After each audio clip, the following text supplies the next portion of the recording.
Start. नमस्कार मित्रांनो, आज आपण एक नवीन अशा ठिकाणी आलो आहोत, जे एक खेडेगाव आहे, वसलेलं आहे महाबळेश्वर आणि प्रतापगडच्या पायथ्याशी. त्या गावाचं नाव आहे गोगलवाडी. हे पूर्ण निसर्गाने निसर्गपूरक आहे आणि इथे एक विठ्ठल राजपुरे हनी फार्म ह्या नावाने खूप प्रसिद्ध आहे, जे पारंपरिक त्यांचा व्यवसाय आहे, शेतीपूरक. आणि त्यांनी इथे एक 25 ते 30 किलोमीटरच्या रेंजमध्ये त्यांनी इथे हनी फार्म चालू केलेलं आहे आणि ते त्यांच्या म्हणजे पारंपरिक व्यवसाय आहे. तर आपण त्याच्याबद्दल आणखीन माहिती घेण्यासाठी त्यांच्याकडून आपण पूर्ण माहिती घेऊ. ते कसे मध गोळा करतात, ते पेट्या वगैरे, त्यांच्या 250 पेट्या आहेत, जे ते 25 ते 30 किलोमीटरच्या आवारात ठेवतात. आणि या गावाला एक ऐतिहासिक वारसा आहे, जिथे शिवकालीन पूल आहे, वर्धायनी माता देवीचं एक मंदिर आहे, प्रतापगड आहे, मकरंदगड आहे. आणि ह्या सर्व ठिकाणी ह्या मध्यभागी त्यांचं एक छान असं जुन्या टाईपचं घर आहे आणि तिथे आपण खूप साऱ्या गोष्टी बघू शकतो. त्यांनी मधमाशांचं पालन कसं केलेलं आहे, ते मध कसं गोळा करतात आणि कोणत्याही यांत्रिक पद्धतीचं काही वस्तू वापरत नाही. ते पायी चालत एवढ्या 25 ते 30 किलोमीटरचं अंतर ते स्वतः कव्हर करतात. आणि त्या पेटीचं वजन आपल्याला पेलवणार नाही असं आहे, तर 2-2 पेट्या एकत्र घेऊन ते एवढा किलोमीटरचा अंतर प्रवास करतात. आणि हे पण नाही, असे कितीतरी इथं शेतकरी आहेत जे की अशाच प्रकारचा जोड व्यवसाय करतात. आणि आज आपण त्यांच्याकडून माहिती घेऊया. तर मी त्यांना इथं बोलवतो. तर हे आहेत आमचे विठ्ठल राजपुरे. त्यांना सर्व गावकरी विठ्ठल दादा म्हणून म्हणतात, तर आपण पण त्यांना दादा म्हणूनच म्हणूया आणि त्यांच्याकडनं जाणून घेऊया हे कसं त्यांनी व्यवसाय सुरू केला, त्यांनी त्यांच्या वडिलांपासून, त्यांच्या आजोबांपासून जो चालत आलेला व्यवसाय आहे, तो त्यांनी कसा पुढे नेला, हे त्यांच्याकडून अजून माहिती घेऊया. हा मधाचा व्यवसाय. आम्ही हानी नाही बोलत, हानी हा आत्ताचा सुशिक्षित भाषेतला शब्द आला, परंतु हा मध धंदा आमचा व्यवसाय पारंपरिक. हा कमीत कमी आमचा 200 वर्षापूर्वीपासून आमचे आजोबा पंजोबा हे सगळं करत आले हा व्यवसाय. आता थोडासा आधुनिक पद्धतीवरती चांगले बॉक्स मिळतात आम्हाला शासनाकडनं, काही आम्ही खरेदी घेतो.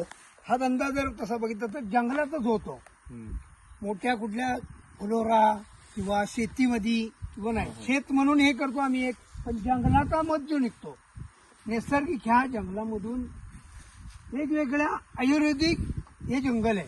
महाबळेश्वरच्या आम्हाला मेन मार्केट म्हणजे महाबळेश्वर आहे, तिकडे प्रतापगड आहे दादा, तिकडे मधुमक्रमगड आहे आणि रामवर्धायनी मातेचं इथे मंदिर जवळपास आहे, शिवकालीन पूल आहे. आणि इथून शिवाजी महाराज ह्या घाटाने वरती महाबळेश्वरला गेलेले, रडथोंडीचा घाट म्हणून जो आहे, त्या रडथोंडीच्या घाटाला आम्ही एक 30-40 किलोमीटर 25 किलोमीटरच्या अंतरामध्ये हे बॉक्स आम्ही ठेवतो.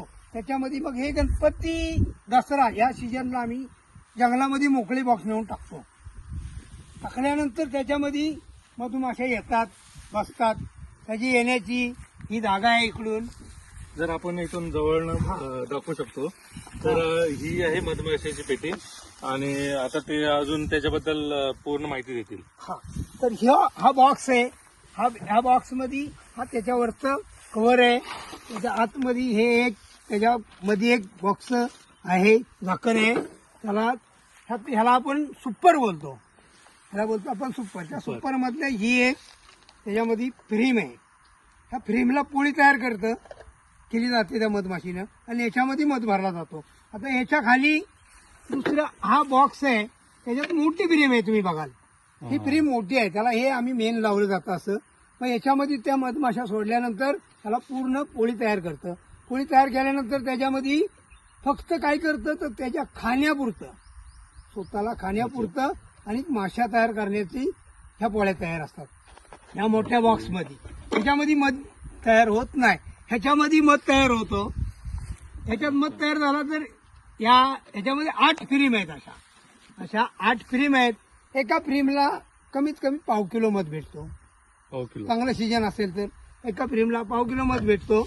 अशा चांगलं जर मोठं जर असेल त्याच्यामध्ये वसात तर याच्यावरती आणखी 1 बॉक्स 2 बॉक्स ठेवलं जातात आणि ते तसं वाढत जातं. हा तसं त्याच्यात मध जास्त मिळतो. आता आपल्याला साधारणतः ह्या बॉक्स मध्ये आता तुम्ही म्हटलं तर एका फ्रेमला पाव किलो. पाव तर किलो हे 8 फ्रेम आहेत.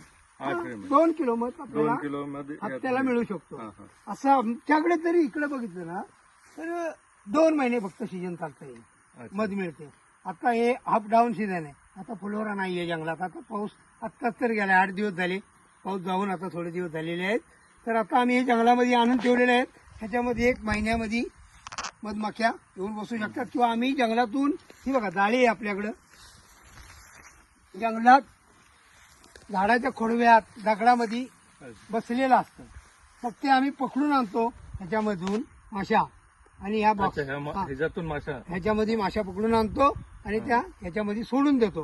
ह्याच्यात सोडल्यानंतर तुम्ही इकडून बघू शकता. इकडे गेट आहे. त्याला गेट आपण जरा जवळून बघू तर इकडे हे गेट आहे. सांगतात त्याला की गेट आहे. ह्या गेट मधून त्याच्यामध्ये त्याची एक मेन म्हणजे राणी माशी असते. ती आतमध्ये टाकल्यानंतर हा गेट बंद करायचा आहे. अच्छा. ती थोडी मोठी असते. हा, हा. ती आतमध्ये गेली यातून त्याला बाहेर येता येत नाही. हा. बाकी माशा ज्या आहेत त्या त्या सगळ्या येऊन कामधंद्यासाठी बाहेर जातात येतात. आणि हे गेट लावल्यानंतर ते आतमध्ये राहू शकते. अशी त्याची बॉक्सची पद्धत आहे. बरं ती राणी माशी मग तुम्ही कसं शोधता म्हणजे काय आहे त्याचं? आणि तिची एक क्वालिटी वेगळी आहे. हा, त्या सर्व माशांपेक्षा मोठी आहे. कलर वेगळा आहे. हा. गोल्डन कलर आहे तिला. कम्प्लीट गोल्डन कलर आहे. मोठी आहे माशी. ती बघितली की आम्हाला नेमकी बरोबर कळते. समजते. हा. सर तुम्हाला सांगायचं म्हणलं तर ह्या मधमाशी जर आपण पकडायला गेलो ना एका वेळेला 100-150 माशी चावते हो. आम्हाला. 100 ते 150 माशी कम्प्लीट आमच्यावर अंगावरती असे डाग पडतात. म्हणजे आपण मित्रांनो बघितलं की हा व्यवसाय एवढा सोपा नाही जो आपण समजतो. आपण बाजारातनं मध आणतो आणि ते लगेच घेतो. मग टेस्ट चांगली लागते. वा वा मस्त लागते. सगळं लागतंय. पण त्याच्या मागचं जे कष्ट आहे त्या मागचं जे त्रास आहे जसं दादानी सांगितलं की त्या मधमाशा 100 ते 150 चावल्यानंतर काय होतं, काय प्रकारचा त्रास सहन करावा लागतो आणि एक जरी आपल्याला छोटा काटा लागला तर आपल्याला किती त्रास होतो. तर एवढ्या माशांचा दंश जो लागतोय शरीराला तो किती त्रास होतोय. आणि हे तर त्रास आहे की माशांचा तर आहे, पण ह्या पेट्या घेऊन जाणं आणि त्या ठिकाणी त्या लोकेशनला ठेवणं तर 25 ते 30 किलोमीटरच्या अंतरावरती नेऊन ठेवणं. आणि हे दादा ह्या पेटीचं वजन किती असेल? साधारणतः त्याच्यावरती 2 सुपर असेल तर 30-35 किलो एक पेटी आहे. 30-35 किलो एक. 30-35 किलो आहे. तर तुम्ही एक पेटी एका वेळी नेता की 2 बी नेतो कधी कधी. वाट अरे वा. चांगली असेल जंगलात वाट चांगली असेल 2 नेतो. नाही म्हणजे एकच न्यायची. हा, हा. आमचा परिवार सगळा मग आमची मंडळी असेल आमची मुलं असतील. हा. आमचा तो पारंपरिक धंदा आहे. त्यामुळे आम्ही सगळे कुटुंब एकंदरीत येऊन किंवा आमच्या गावामध्ये आज आपल्या इथं आमच्या या गावामध्ये ना 25 जण आहे आम्ही धंदेवाले. हा. मग एकामेकाला आम्ही हेल्प करतो, मदत करतो. आपण जायचं त्याच्याकडे 2 दिवस काम करायचं. त्याच्या पेट्या न्यायच्या, त्याला आपल्याकडे बोलवायचा. हम्म. सर तुम्हाला सांगायचं म्हणजे आपल्याकडच्या हानीचा या मधाची एक तुम्हाला सांगतो. हा. तुम्ही किती पण वर्ष ठेवा त्याला त्याला काय होणार नाही. काही होणार नाही. गॅरंटी नाही त्याची. हा. त्याला किती खराब होईल. तुम्ही आमच्याकडनं मध न्या, 10 वर्षानं परत आणून द्या. 10 वर्षांत, 10 वर्ष. 1 वर्ष नाही, 6 महिने नाही, 1 महिना नाही, हा. 10 वर्षानं तोच मध परत आणून द्या. आम्ही तो घ्यायला तयार आहे आणि तो मध आणि आजचा मध बरोबर तुम्हाला करून दाखवायला तयार आहे. इतका आपल्या मधाचा गॅरंटी आहे. त्याच्यात कुठली भेसळ नाही. हा. कधी कुठली भेसळ येत नाही. त्याच्यावरती मग तिकडे वरती शेती चालते, ऊसाची शेती चालते. मग त्याच्यावर औषध फवारलं जातं. पण इकडे ह्या जंगलामध्ये शेती नाही आपल्याकडे. काय का कुठलीही शेती नाही, बरोबर. काही सुद्धा नाही. तिथं रासायन खत नाही हा. किंवा काही विषारी काही सुद्धा त्याच्यामध्ये नाही. त्याच्यामुळे आपल्याकडचा मध आहे. तुम्ही खाऊन जर बघितलं आता आपल्या घरी, चला तुम्हाला दाखवतो मी. आपल्या घरी आता बी मध आहे आपल्याकडे. 100 किलो 200 किलो मध आहे आपल्याकडे. तुम्हाला जर खायचं असेल तर तुम्ही महाबळेश्वर मधला मध खा. आणि बाकी कुठेही जाऊन तिकडं बाहेरच्या याच्यातला मध खा. तो जर महाबळेश्वरचा मध तुम्ही एकदा खाल्ला तर पुन्हा दुसरा मध घेणार पण नाही सर. इतकं आपल्या मधाची गॅरंटी आहे. आपल्याकडून घरून येऊन लोक नेतात. आम्ही विकायला कुठेही रोडवरती बसत नाही, कुठेही घर सोडून विकत घेऊन जात नाही. आपल्या घरी कॉन्टॅक्ट नंबर आपले घेतात आणि दरवर्षी घरनं येऊन लोक आपल्याकडनं घेऊन जातात मध. तर आता आपण मित्रांनी आता आपण ऐकलं बऱ्याच गोष्टी जे हे नैसर्गिक आहे, ऑर्गॅनिक आहे आणि ह्याच्यामध्ये कुठल्याही प्रकारचं भेसळ नाही. तर मी ह्याच्या पुढे जाऊन म्हणेन नैसर्गिक हे आयुर्वेदिक आहे. आता ह्या महाबळेश्वरच्या जंगलामध्ये जे वनस्पती आहेत किंवा त्याचे वनस्पतीचे फुलं आहेत त्याच्यामधलं ते माशा जे गोळा करून आणतात ते एक आयुर्वेदिक आहे. आयुर्वेदिक माशांपासून बनवलेला हा मध जो आपल्या शरीराला कित्येक फायदे देऊन जाईल असं ह्याच्यापासून आपण किती वंचित आहे. तर आपण आता बाजारात गेलो तर आपल्याला कसल्या प्रकारचा मध भेटतो हे सर्वांना माहित आहे. तर ह्याच्याबद्दल आणखीन काही गोष्टी आपण जाणून घेऊया यांच्याकडून, दादांकडून. तर दादा, तर आता आम्हाला सांगा की ह्या माशांचा जर तुम्ही सांगितलं 2 महिन्याचा सीझन असतो, तर ह्या 2 महिन्याच्या सीझन मध्ये साधारणतः किती पेट्या आणि कोणकोणत्या ठिकाणी तुम्ही ठेवता आणि हा साधारणतः तुम्हाला एका सीझन मध्ये किती मध उत्पन्न होतो? मला सांगायचं म्हटलं तर आता कसं आपल्या शेती ही एक शेती आहे आमची. आता आज आपण बघतोय की निसर्ग आहे, कधी काय करेल हे सांगू शकत नाही. वेळ आली तर हा एक बॉक्स आम्हाला एका सीजनला 35 किलो मध देऊ शकतो. नाहीतर एखादा बॉक्स असा असेल की तो 1 किलो बी देत नाही. आमच्याकडे जर 250 बॉक्स असतील ना, आज माझे 250 बॉक्स आहेत, तर त्यातले 100 बॉक्स चालले, 100 बॉक्स जर चांगले चालले ना तर आपल्याला 300 किलो मध, 100 बॉक्स चालला 300-400 किलो मध भेटू शकतो. चांगलं सीजन मिळालं तर 500 बी भेटू शकतो. पण एखाद्या वेळेस पाऊस पडला, फुलोरा मेला, काय झालं तर त्याच्यात बी आम्ही पूर्ण वर्ष करून बी लॉस बी होता येत. मग त्याच्यामुळं कधी कधी मग परवडत नाही गिरायकाला द्यायला मध. मधाची रेट बी परवडत नाहीत. आता बाहेरचा मध येतो झारखंड वगैरे, इकडे आम्ही ऐकून आहे 200 रुपये किलोनं मध मिळतो. मग तिकडचा मध तो मध क्वालिटी नाही. पण काही कस्टमर असे आहेत की मध म्हणलं त्याला की मधच. मध म्हणजे सर्व मध नाही म्हणता येत असं आम्हाला तरी स्वतःला वाटतं. तो मध आम्ही असं आमच्या, तुम्ही बोलला ना, एक चमचभर तुमच्या मुलाला आम्ही देणार नाही तो मध. कारण की तो मध एकदम, आता घाटामध्ये आम्ही बघतो, काही घाटात नाही फिरायला जाताना बघतो, बाहेर बघायला जाताना मध घेऊन बसलेले असतात. 6 महिन्याची ती पोळी सडलेली असते त्याच्यावर, त्याच्यात किडे जंतू होतात. ते जे पोळीवर ठेवलेले असते ना त्याच्यात जंतू होतात. त्या मध या बॉक्स मधून ती पोळी जर एकदा बाहेर काढली ना तर ती कमीत कमी जास्त 5 तासाच्या वर ती चांगली राहत नाही.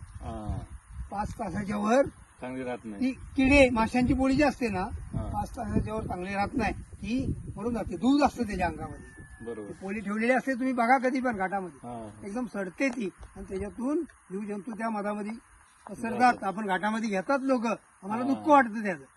जाऊ द्या, स्वस्त मिळते, चालते, ठीक आहे, काही नाही त्याचं.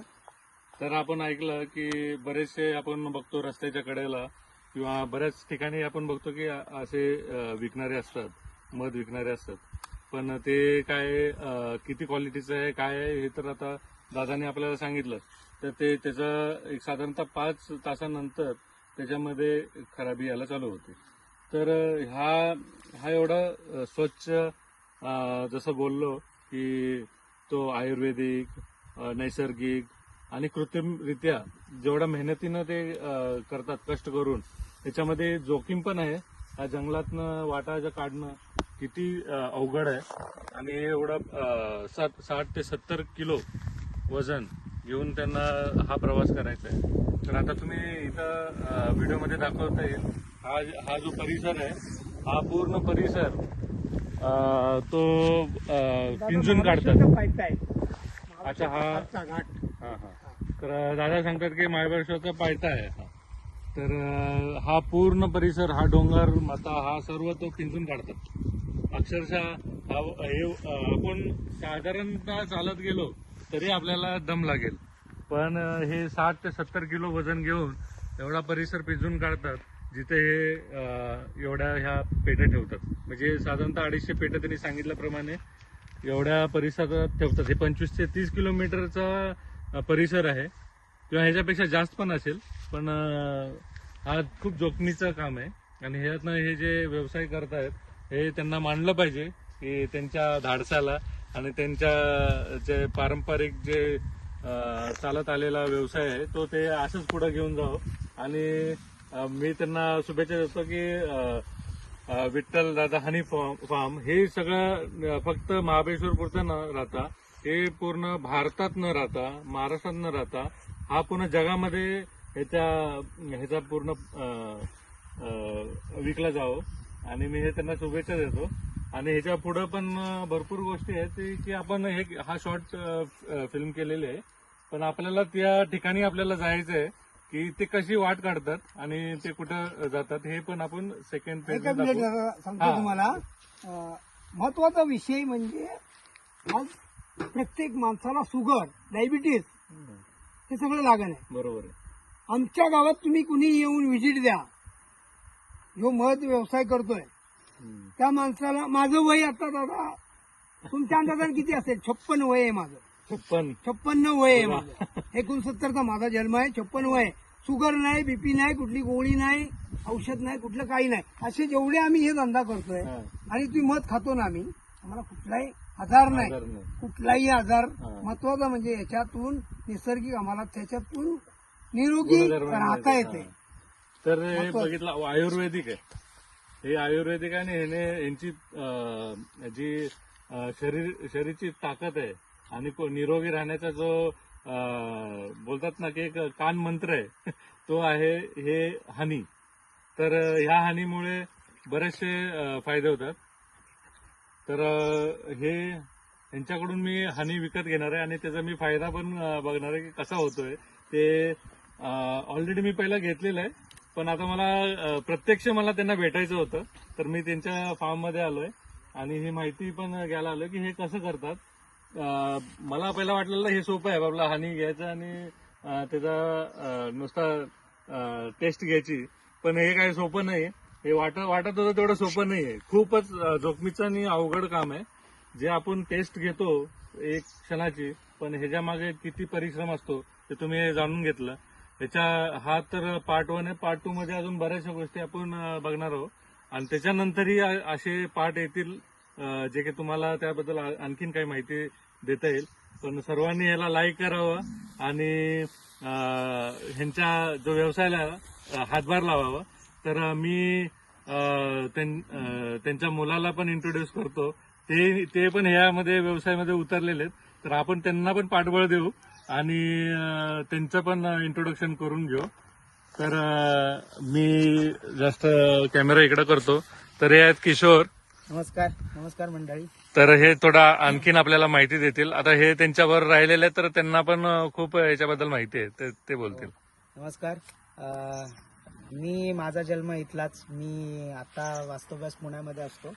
मी एका IT कंपनीमध्ये जॉबला आहे आणि माझा जन्म इथे असल्यामुळे माझं बालपण, माझं शिक्षण सगळं इथेच झालं. दादा तुम्ही पण जरा त्यांना जॉईन व्हा, म्हणजे आम्हाला पूर्ण पुढची पिढी पण आम्हाला दाखवता येईल की तर माझं संगोपन इथेच झालं. मी साधारण 21 वय होतं माझं, तेव्हा मी इथून स्थलांतर केलं आणि मी पुण्यामध्ये गेलो पुढील शिक्षणासाठी. मग जॉब असेल किंवा बाकीच्या गोष्टी असतील. मग माझे वडील, आम्ही शेती व्यवसाय करतो आणि त्याच्यामध्ये शेतीपूरक व्यवसाय आणि त्याला जोडधंदा म्हणून माझे वडील, आणि हा परंपरागत व्यवसाय